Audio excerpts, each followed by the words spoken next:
Kevin take the floor and open things up for us. And then at that point, we'll pass it off to Brad and we'll let the questions start. So Kevin, if you want to go ahead and say hello to all the community members. We have 27 people on this call, which is great.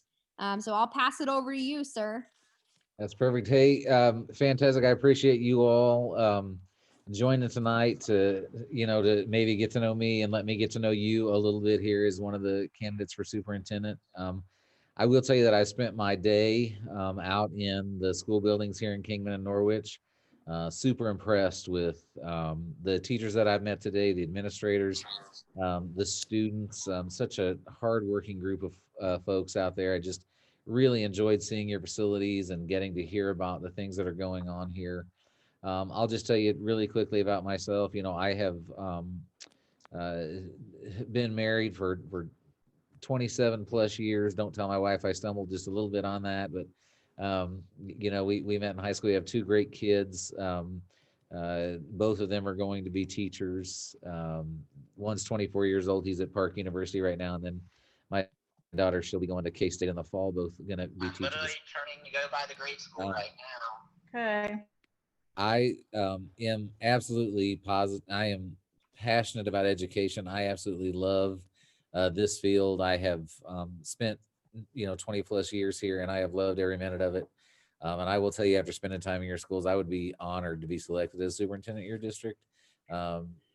Anybody who gets this job is going to be really fortunate. So I thank you for taking time tonight to talk to me and get to know me, and like to answer whatever questions you have tonight.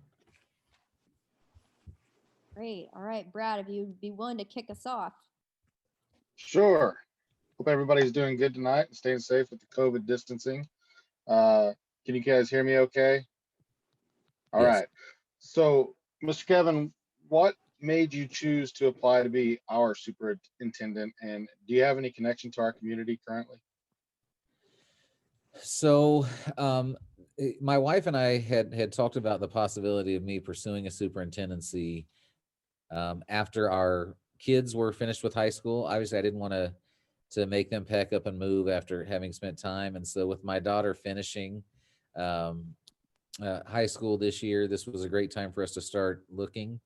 I really want it as a superintendent to be a part of a small community, one that is large enough where you get to see a lot of diverse perspectives and get to know a lot of different people, but that's still small enough where I, as a superintendent, can still be really connected to the schools, the community, the students, the teachers. And Kingman certainly, Kingman Norwich certainly fit that bill. And then I had some connection to Kingman. I had relatives who lived here and I would spend summers here.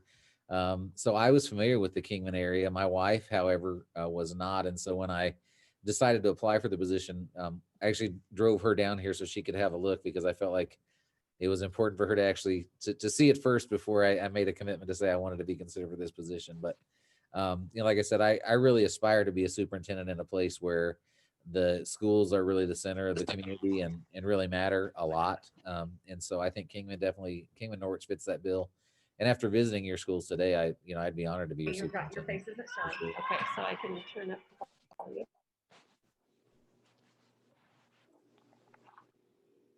I think who's next, David or Sharon? Next. Well, welcome you to Kingman, and we're glad to have this time with you. This question is like a two-part question. So what are your goals for the district your first year as superintendent? And what would be your first action steps if given the opportunity to lead in our district? So I think my goals, certainly my personal goals, would be to get out and spend lots of time in the school buildings, getting to know what's going on there currently, getting to know people personally. One of the things that I've shared with every group that I've been with today is that I really like to lead by empowering others, and you can't do that unless you get to know them and you get to know their strengths and you get to know their personal goals and what they're working on. And so, I think for me, I know that's probably not the goal that most would have in mind, because certainly there will be goals around student learning and all those things, but I don't know the system well enough to set those goals. But I can set a personal goal for myself that says I want to be out and getting to know this system inside and out, getting to know it intimately, so that when it comes time to make some decisions about where we need to go, I will have seen some things firsthand. And so definitely my priorities very early on are to go out and to establish relationships with teachers and with principals and with students and with parents. Because again, I think it's important that people get to know me if we're going to do this work together and we're going to engage in this work together. And so I would spend a whole lot of time out getting to know people and figuring out what goals would they like me to develop as a superintendent? Because again, part of my job is to make sure that these schools here in Kingman Norwich reflect the values and what's important to the community of people that support them. So that's where I'd spend my time early on.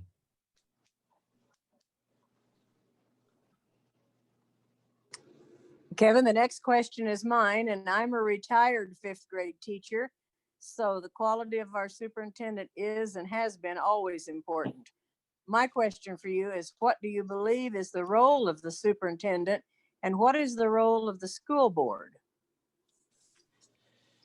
Well, so I think that the most important role of the superintendent is to be growing and supporting the building leadership, right? The people that are helping to support the work within the buildings. I think that's the people that are supporting teachers.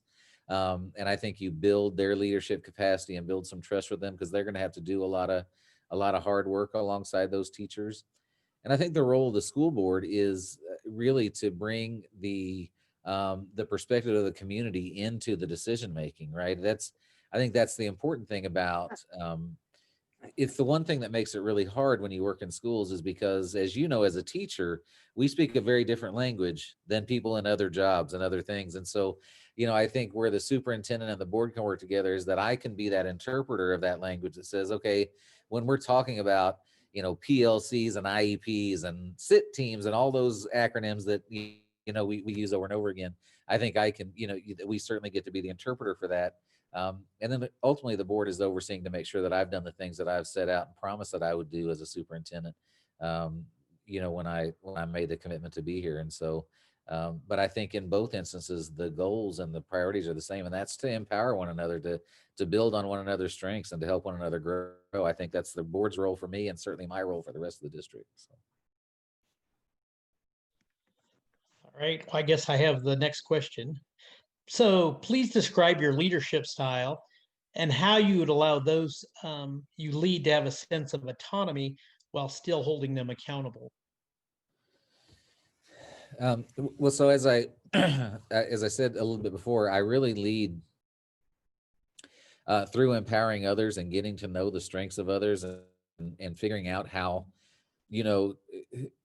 I can help them build on those strengths, because and certainly if there are areas of growth, how I can help them to see those, right? But I think it's important that when you're working with people on improvement, when you're trying to get better, and we all should be trying to get better at something, right? I think that's important to know. When we talk about getting better, it doesn't mean we're not good right now, but we all have the potential and capability to get better. And so as we're working along that path of getting better, I think empowering people, finding their strengths, making sure that they understand, and that I trust them to go out and do this work. And the accountability piece comes in when you see that accountability for me usually comes in when we're talking about people that won't, right? And so I talked a lot with the board this morning about the difference between people who can't right now and people who won't, because I will spend hours and hours and days with people who can't right now, because can't right now says, I'm willing, I just don't have the skills and ability yet. And I'll stand alongside you and help you develop those skills and ability all day long. The accountability comes when we get to the people that simply won't, right? They have all the information, they've been given all the supports, and they basically said, I'm not doing that, I won't do that. And I think that's where the accountability piece comes in, because the one thing that, and I said this to teachers earlier today, that people have to know about me if I'm selected as a superintendent is that my filter, the thing that I'm always processing through, is what is best for these kids, because ultimately that's why we exist. And so if it's in the best interest of students, by golly, I'm going to find a way to make that happen. And I will support people through the hard things. I will be there right alongside you to support you as long as you're willing to do the work and willing to put in the time. The minute we get to a point where you say, I'm not doing that, even though I know it's best for kids, I'm just not willing, then accountability comes in. And that starts to look like things like where I'm basically having to tell people expectations and tell them what to do. That doesn't feel good because that's not partnership. But again, in the end, I think because what we do for kids is so important, when we get to a point where we've discovered you're not willing to work that and do those things, I owe it to the kids and to the families of this community to hold people accountable at that level, because your kids deserve the best. That's that's why you're here, and that's why you're going through this process. I believe that I have the next question. I appreciate that. So going on along with that, how do you create a collaborative culture among all stakeholders inside the district? And then the second part of the question is, how will you build trust between central administration and all the staff? So, and I've also talked a lot about that today, with the groups. I think the one thing that people will find out, in working with me pretty quickly is that communication is really important to me. And by communication, I mean really honest, genuine communication. And so I think you facilitate that by showing that you're open to people's, open to people's feedback. It doesn't always mean that I'll change what I'm doing or that I'll change my opinion or that it'll change the trajectory of what we're doing. But I think you have to be open and listening to people and actually soliciting, asking questions. I think it's, especially as I'm out in the buildings, talking with teachers as a superintendent, that can be a little intimidating for folks to share opinions and those things. So I think you have to exhibit that you're really open to that. Like when I come and I ask you a question, I really want you to give me an honest answer. And if you think I messed it up, I want you to say, Kevin, you messed it up. And I want to talk about how we can get better. Because in the end, it's really not important that whether I'm right or wrong or those kinds of things. It's that we all can sort of commonly agree on the direction that we're going to go, and the things we want to do for kids. And so I think you build that sort of trusting relationship by going out and showing that you are open to that and spending a lot of time with people. I think that really matters. I've said, I said here in this interview, and I'll say again, one of the ways that I do that is to prioritize my time. I schedule myself to be out in the public and in the schools and visible, because I think that's how you build trust with people. They see you, they talk to you, they figure out that you're really open to those things, that you're open to conversation. And so I think that's kind of the way that I would go about doing that sort of thing. Kevin, please share with what your practices are in communicating with staff in the district as well as the community at large, not only in a time of crises, but what as well about the general operations of the district. So communications with staff are pretty extensive. So I'll tell you, as a building administrator, and the way that I would see this going as a superintendent, whenever I envision myself spending a lot of time out seeing work in classrooms, because I think it's really important that you see the work firsthand and that teachers see you as in the work with them, right? I think that's important to show that we're one team. But when I leave those classrooms, I always want to leave something that tells them how much I appreciated the work they were doing, or recognizes the work that they put in, the effort they put in. Because I think that goes a long way to helping people feel appreciated, to feel like they're a valued part of the team. And so whether I'm in a math classroom or whether I'm, watching them, make cinnamon rolls, the cafeteria staff prepping the lunches to go out to classrooms, I think it's really important to leave feedback every time you're there, so that they know that you saw what they were doing, that you recognize what they were doing, you appreciate what they're doing, and you hope they'll keep doing that. And so that's sort of the informal communication that I think really builds relationships between us. I think it's important. I think as much as we're able, it's important to be transparent as a district, because the minute it starts to feel like we are holding something back for whatever reason, that's when people start to develop they start to develop distrust. And so I think it's important to share, like these open meetings and those things. It's important that to have them be streamed. I noticed the board has started doing that. It's important that people can access this process to see how decisions are made, to see how we come to the conclusions that we come to, and then I would, hope, I don't know what we have in place right now. I do like to use social media. I don't know how prevalent that is here. I've followed a few of the schools, but I think it's important because that's a way a lot of times that people are connecting with us now and getting information.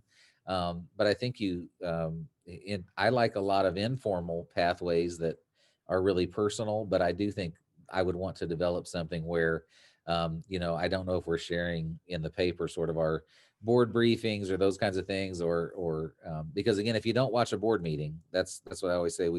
A lot of times we assume everybody watches board meetings. If you don't watch a board meeting, you don't know what's going on in the school district. And so having a way to share that, whether that's through the local paper, I don't know if that's what we're doing now, or through a school newsletters, those are all things that I think can be helpful so people can stay informed about what's going on within a school district. Because again, we work in a very different than the private sector. So schools just operate differently.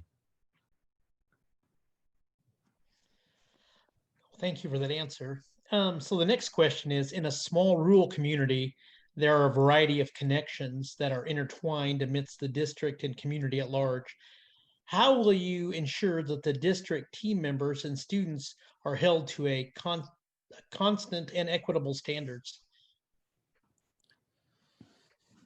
Well, so I think the one thing is part of my personal belief system, and this comes through pretty clearly again as you get to know me, is that I have a really deep belief in high standards and high expectations for all students. Okay, so and and when I say all students, I actually mean all students. I mean so I am always very leery when I hear people lower standards for certain groups.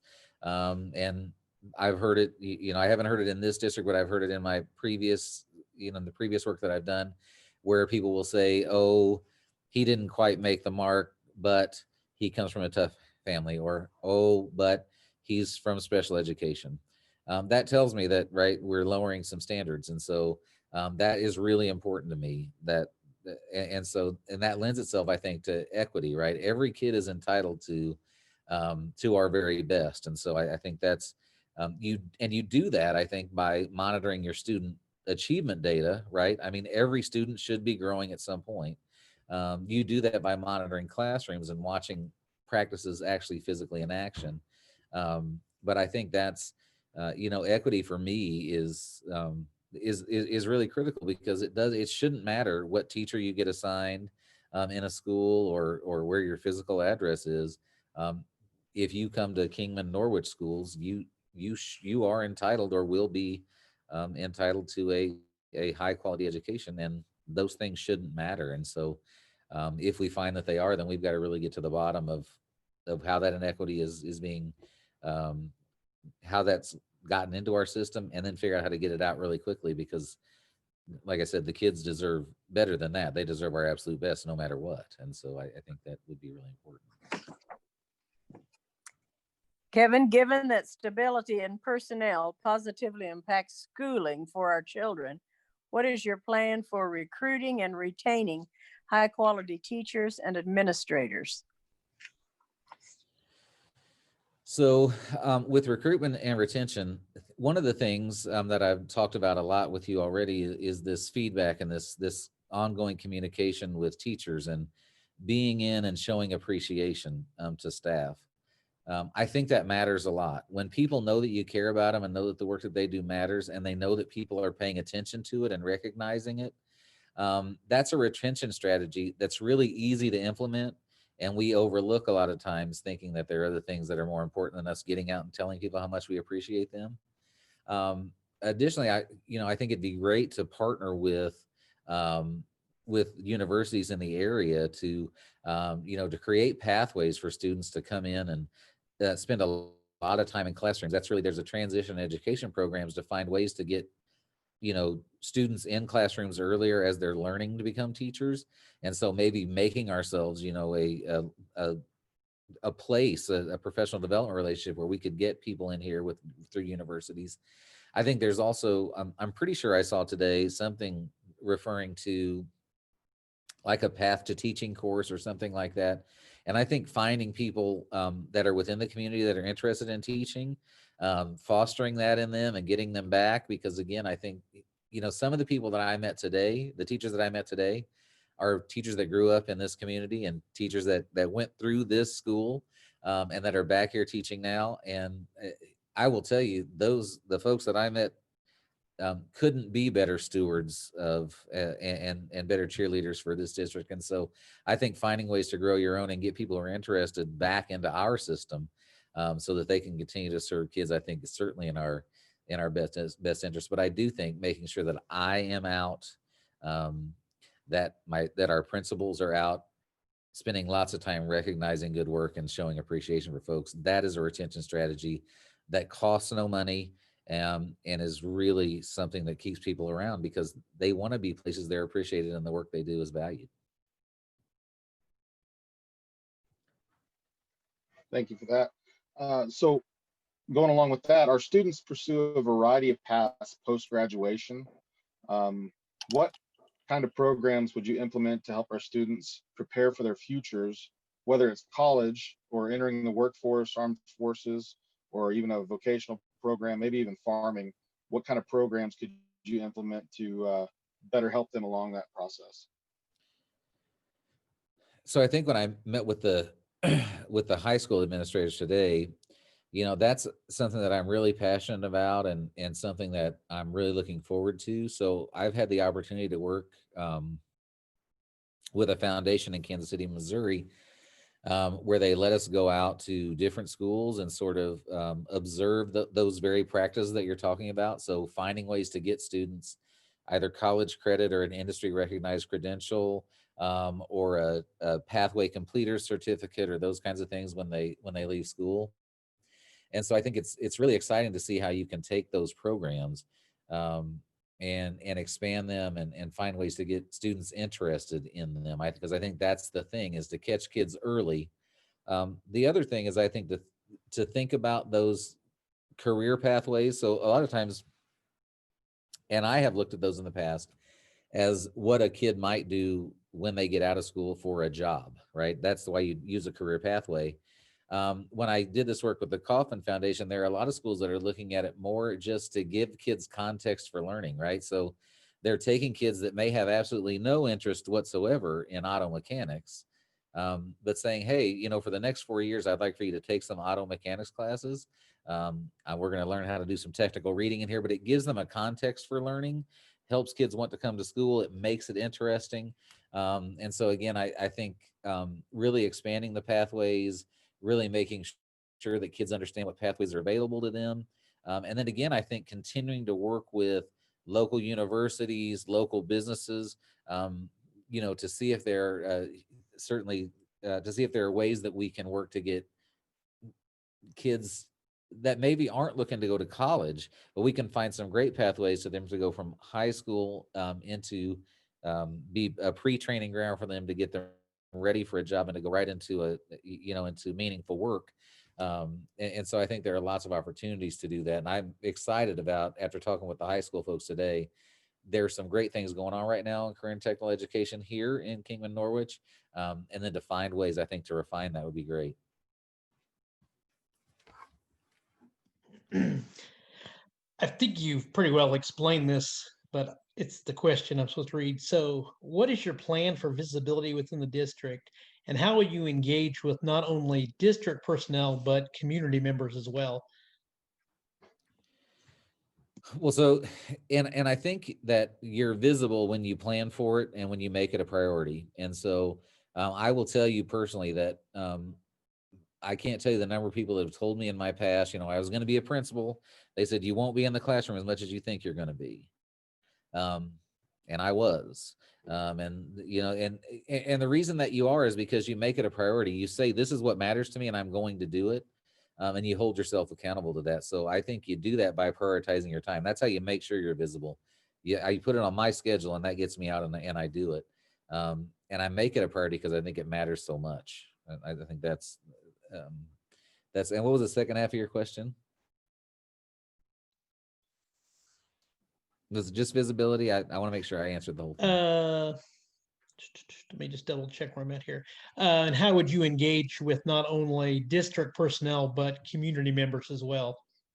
Which again, I think is why, the Kingman Norwich job is exciting to me, is because I think that visibility comes with being a member of your community, right? Being active in organizations, showing up at high school sporting events and at musicals, and seeing people as you pass by, in the grocery store or at McDonald's. And so I think, and making sure that people know you're open to that conversation, that it's not a bother for you to engage with me around issues that you're seeing. Because again, right or wrong, the way that I approach most jobs is, my wife will tell you, is pretty much as a all-consuming workaholic. I'm self-professed, but I think that visibility with the community comes really naturally by living right here and being a part of the community. I think that's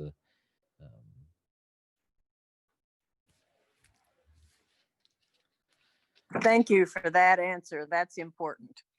What would your recommendation to the board be if the district were threatened with a lawsuit if prayer was included in a graduation ceremony? It's interesting. So I think I talked to the board about this question earlier. And so, this question I think is important to know. How did the prayer, come about? So in my mind, a graduation ceremony belongs to the kids, right? It's their ceremony. It doesn't belong to the school. It doesn't belong to any of us. I mean, certainly as parents, we love them, but it really belongs to the kids. And so if the kids said, hey, we want a prayer as a part of our graduation ceremony, then it should be there, right? Because the kids have chosen to put it there and it's their graduation. And as long as we're not forcing them to pray or those types of things, it can be there. And so I think I would just be really careful in making this decision, because a lot of times people threaten litigation when they want somebody to act really quickly. But I'd take a lot of time to consider whether we did have legal liability, right? Because again, as I said, if the students had said, hey, we'd like to have a prayer at the beginning of our graduation, and they asked for that, and it's their ceremony, they have every right to have it there. And so I wouldn't want somebody coming in threatening litigation because it opposes, what they believe should be a separation of church and state, which there should be. But again, where students choose, it's not, the school district dictating. And so I'd want to be really thoughtful about it. And I always, when people start to threaten litigation, hope that we'll be really careful as a board and as a district not to act too quickly, because I think that's why people make that threat, because they want you to act quickly without being able to have all the answers and have really carefully considered. And like I said, in this case, I would hate to take something away from the students unless we absolutely had to, because someone was threatening litigation.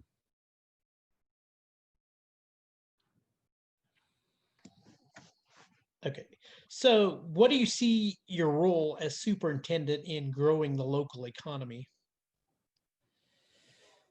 Well, I'll tell you now. I've said this several times, and so I hope it doesn't come across poorly, but I'm a very competitive person, right? And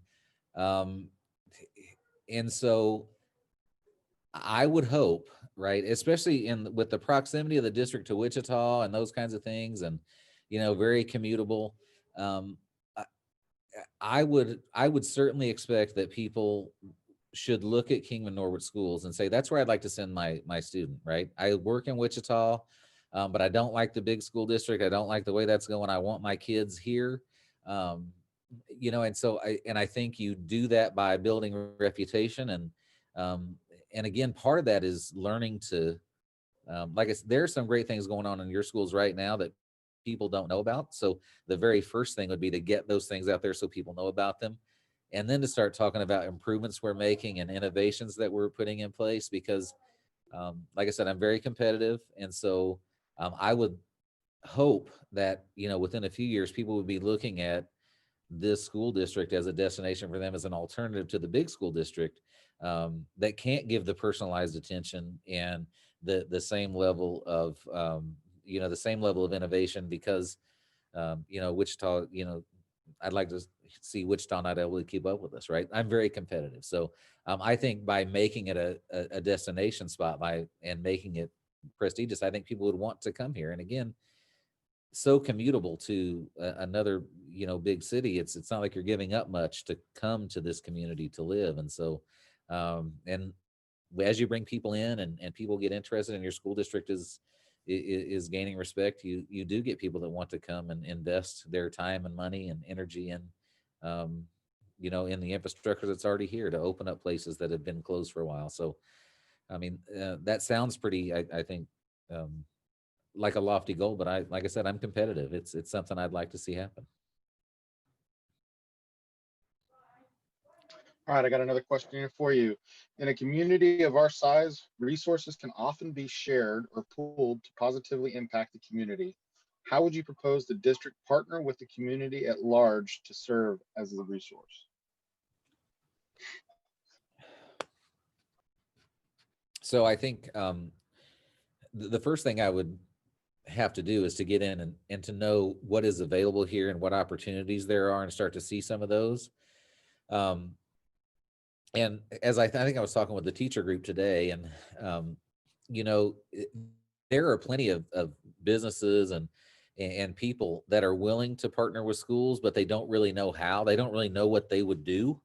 And so the thing that we forget sometimes as school systems is that we look really friendly to ourselves. We are a lot of smiling faces and friendly voices, but to our outside community, we can be a little bit scary because there are more degrees in a school building than there are in a hospital, right? I mean, we've got master's degrees and over and over, and so we're a really over degreed group, and so that can be intimidating to people that that haven't been there, and they think, what could I contribute to the school? And there is a lot that can be done to school that doesn't involve giving time or money, right? I mean, people don't even know there are ways that you can do that. And so I think getting to know what the resources are here, because I'm not familiar, talking to people who've been here for a while, I think that's where, you're, we have great board members here that have given a lot of time. Their families have been in this area for a while. And so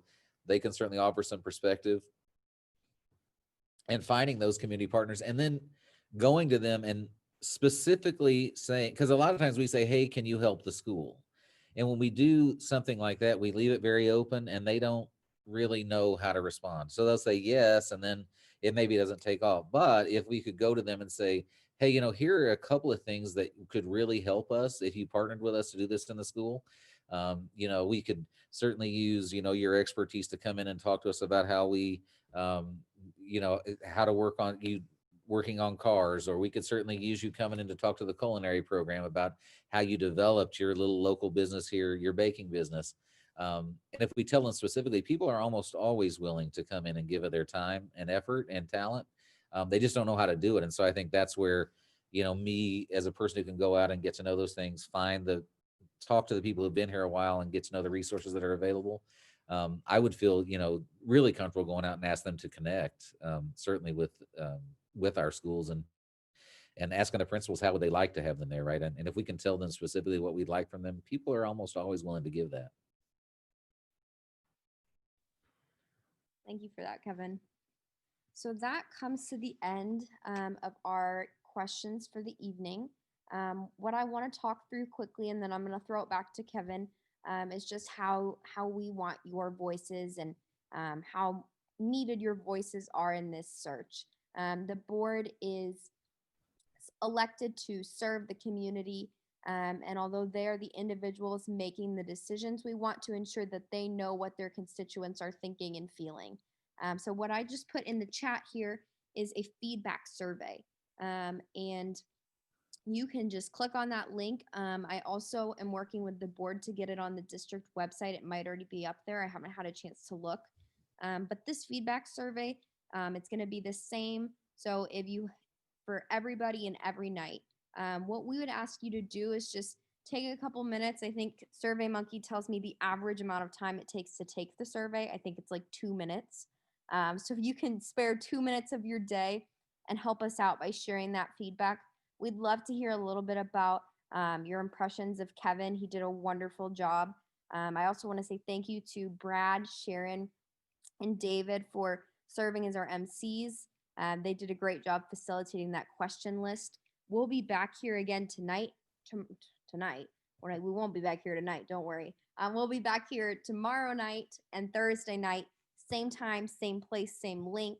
And we'd love to have you hear from our other candidates as well. But please fill out that survey and help the board just hear your thoughts and opinions and feedback so that we can make sure that they are making the most informed decision that will benefit the community and benefit Kingman Norwich for years to come.